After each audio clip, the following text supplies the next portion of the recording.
مرحبا بكم مشاهدينا الكرام متابعينا في كل مكان. ستنطلق بعد قليل مباراة فريق مستقبل أرويسات أمام فريق وفاق سطيف لحساب الجولة الخامسة من الدوري الجزائري الممتاز.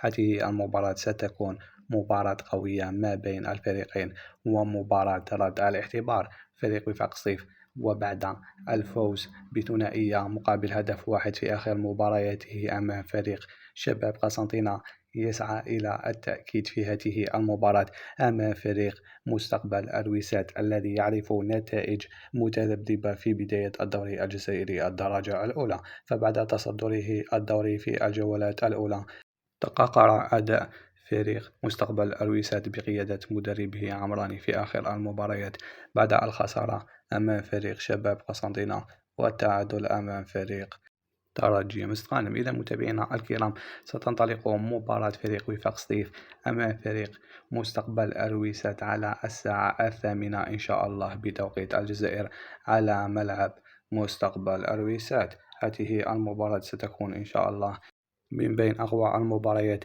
في الجولة الخامسة من الدوري الجزائري إن شاء الله. ترقبونا أعزائي المتابعين بعد نهاية هذه المباراة لتحليل أداء كلا الفريقين في هذه المباراة كما عودناكم إن شاء الله. في الأخير لا تنسوا أحبابنا في الله الاشتراك في القناة ودعمنا بلايك الفيديو حتى يصلكم كل جديد أولا بأول ومن دون عناء البحث عليه. قناة أرباطو، موطن الأخبار الحصرية. تابعونا أحبابنا في الله. سلام.